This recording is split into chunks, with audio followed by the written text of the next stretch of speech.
जय हिंद। कैसे हैं? उम्मीद है आप लोग स्वस्थ होंगे। कुछ वैकेंसियां ऐसी हैं जो आपको सरकारी रिजल्ट पे नहीं दिखाई देती हैं, या हम ये कहें कि आप ऑनलाइन नहीं फॉर्म भर सकते हैं, लेकिन बहुत सी ऐसी पोस्टें हैं। हम बात करेंगे शिक्षक भर्ती की, और ये शिक्षक भर्ती ही नहीं है, इसके साथ साथ चपरासी की, है ना, चौकीदार की, है ना, लेखाकार की, यानी कि जो भी अगर आपके पास योग्यता है इस पद के लिए, तो आप फॉर्म को भर सकते हैं। कैसे फॉर्म को भरना है वो हम आपको बताते हैं। बाकी आपको फॉर्म कैसे मिलेगा ये हमारी टेक्निकल टीम है, वो आप तक पहुंचाएगी, प्रोवाइड करवाएगी। अभी हम आपको बताते हैं, बस आपको वीडियो में हमारे साथ अंत तक बने रहना है। आप सभी साथियों का लर्निंग विद जयेश के ऑनलाइन प्लेटफॉर्म पे मैं जयेश पांडे बहुत बहुत स्वागत करता हूं। आइए हम एक और नई वैकेंसी की बात करेंगे। जैसा कि यहाँ आप देख पा रहे होंगे कि कार्यालय जिला बेसिक शिक्षा अधिकारी शाहजहांपुर, है ना, ये बिल्कुल नोटिस है, 14/11/2024 की ये नोटिस है ना। इसके अंतर्गत जो भर्ती है, जैसा कि आप यहाँ देख पा रहे होंगे कि कार्यालय उत्तर प्रदेश विद्या भवन निषादगंज लखनऊ, ये पूरा का पूरा नोटिस है। अब हम आपको दिखाते हैं कि कौन से पद रिक्त हैं, है ना, और किसके लिए आवेदन करना है। बाकी बकायदे आप समझ लीजिए एक बार, और फिर हम आपको फॉर्म कैसे मिलेगा ये भी आपको बताएंगे। तो सबसे पहले अगर हमने आपको दिखा दिया कि जो भर्ती है उसके बारे में हमने आपसे बताया, अब कुछ चीजें इसमें और समझ लेते हैं। जैसे कि यहाँ पे जो भर्ती है, जैसे कि यहाँ पे उर्दू यानी कि अंशकालिक पूर्णकालिक, है ना, इसके अलावा चपरासी, लेखाकार, सभी प्रकार की भर्तियां हैं। सबसे पहले यहाँ पे देखा जाए अगर तो विद्यालय में, और ये कस्तूरबा गांधी विद्यालय है शाहजहांपुर, आप नोटिस में देख पा रहे होंगे। पूर्णकालिक शिक्षिका, अंशकालिक शिक्षिका, उर्दू शिक्षिका, लेखाकार, मुख्य रसोइया, सहायक रसोइया, चपरासी, चौकीदार के रिक्त पदों पर ये भर्तियां हैं, और जिसकी अंतिम तिथि क्या है, 2 दिसंबर है। आइए अब इसमें हम कुछ और चीजें समझते हैं। अगर हम इसमें और चीजें बात करें तो यहाँ पे आपको हम दिखा दे रहे हैं कौन सी भर्ती है ना। तो यहाँ पे सबसे पहले अगर बात की जाए तो पूर्णकालिक की अगर हम लोग बात कर लें, तो पूर्णकालिक में सामाजिक विषय की बात की जाए तो यहाँ इसकी भी वैकेंसी है ना।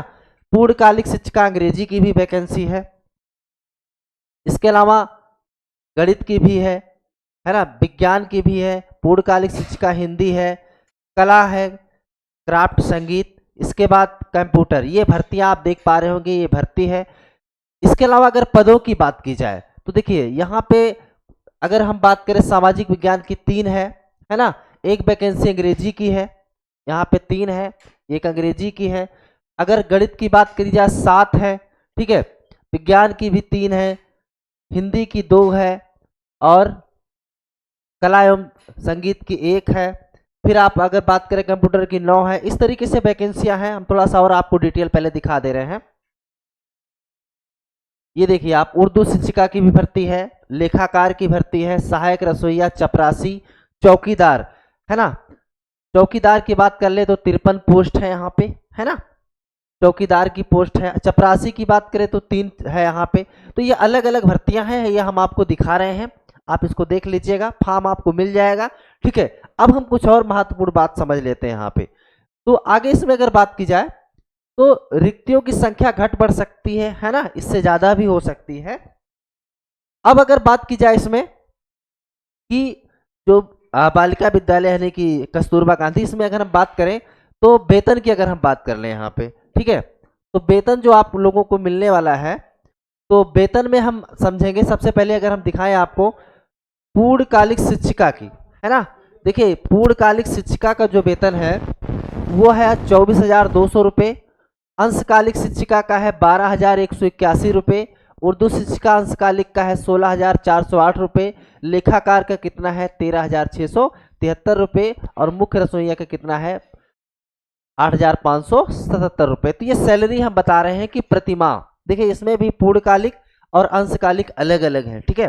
तो दोनों का है, पूर्णकालिक की 24,200 है, वहीं अंशकालिक की, चपरासी की, चौकीदार की, लेखाकार की, ये अलग अलग जो है सैलरी आपको मिलने वाली है।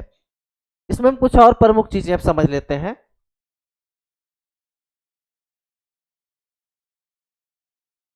अब महत्वपूर्ण हो जाता है कि इसमें क्या क्या होना चाहिए, है ना, आपके पास आवश्यक निर्देश एवं अर्हता, तभी तो आप फॉर्म को भर सकते हैं।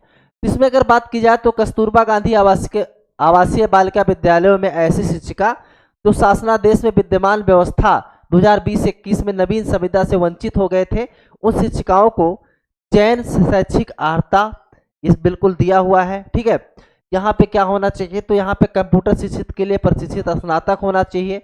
ठीक है, फिर कला क्राफ्ट संगीत आदि विषयों के लिए योग्यता स्नातक होनी चाहिए। बीपीएड वालों के लिए यहाँ पे देखिए बीपीएड होना जरूरी है।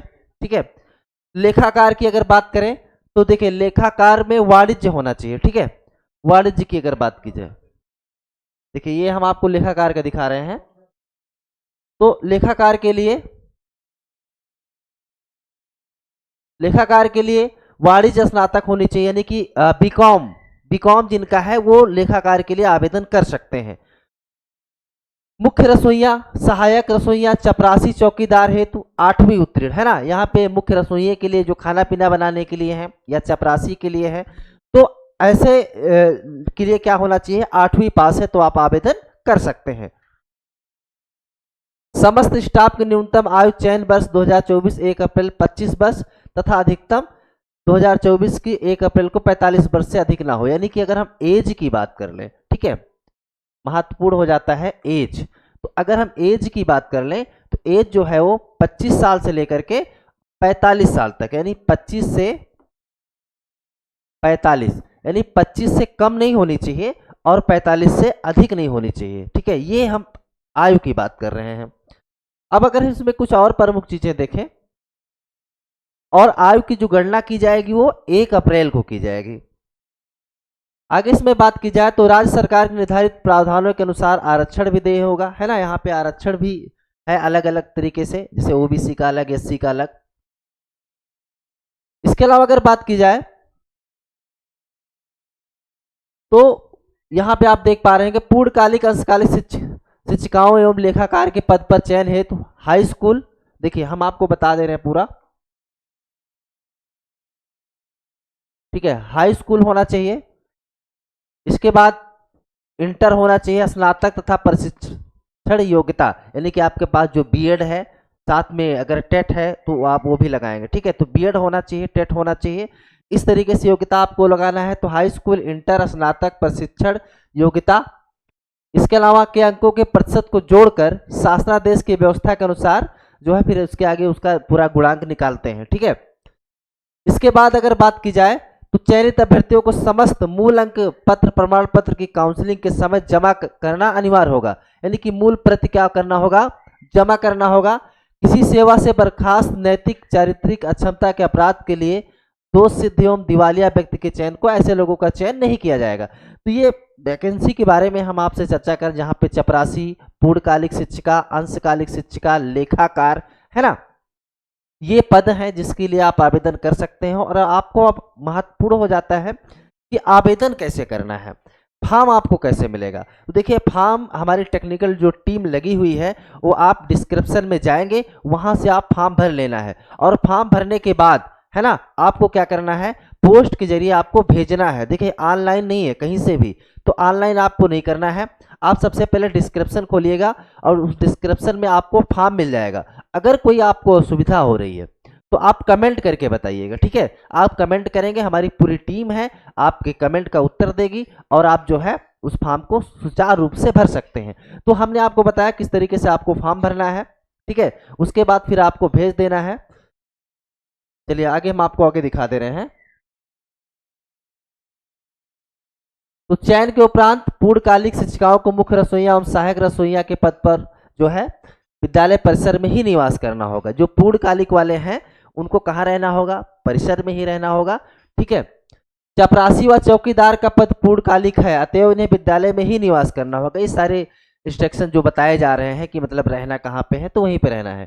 ठीक है, यहाँ पे आगे आप देख सकते हैं कि उपरोक्त रिक्तियों हेतु प्रकाशित विज्ञप्ति एवं आवेदन पत्र के प्रारूप शासनादेश को जनपद शाहजहांपुर की NIC वेबसाइट यहाँ पे दिया हुआ है, www.shahjahanpur.nic.in पर जाकर के आप वहाँ पे देख सकते हैं। ठीक है, अभ्यर्थियों द्वारा एक से अधिक पदों पर आवेदन करने की स्थिति में प्रत्येक पद अलग अलग आवेदन करना होगा। मतलब आप चाहें तो एक से अधिक पद के लिए आवेदन कर सकते हैं, बशर्ते वो आवेदन आपको अलग अलग करना होगा।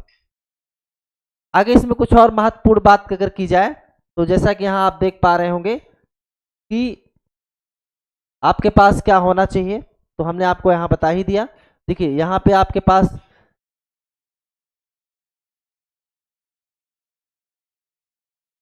देखिए अगर आप देखिए अगर आरक्षण में है तो यहाँ पे आवेदन पत्र के लिफाफे पर आवेदित पद का नाम, विषय तथा आरक्षण वर्ग अवश्य लिख देते। ये आपको पूरा डिटेल भरना है, फॉर्म में सब कुछ दिया रहेगा। आइए हम आपको फॉर्म भी दिखा दे रहे हैं।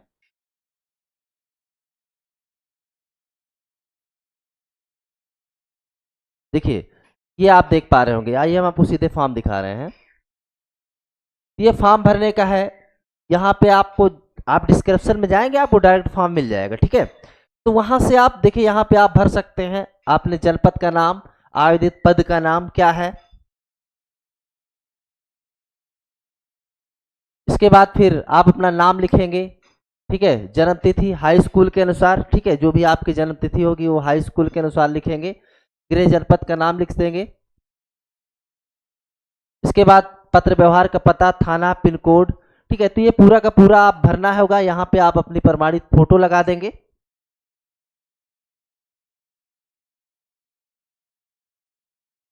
ये आप पूरा देख पा रहे होंगे कैसे भरना है। मोबाइल नंबर है, ईमेल है, फिर यहाँ पे आपको पूरा ब्यौरा भरना है। हाई स्कूल, इंटरमीडिएट, स्नातक, स्नातक द्वितीय वर्ष, फिर आपको तृतीय वर्ष, बीएड है ना, एलटी, या आपके पास जो टीटेट, टीटी और सीटेट है वो आप भरते हैं, और जो आपके पास कंप्यूटर योग्यता है, ठीक है, ये आप फॉर्म को भर सकते हैं ऐसे। इसके बाद आप यहाँ देख पा रहे होंगे पूरा का पूरा आप कैसे भरना है।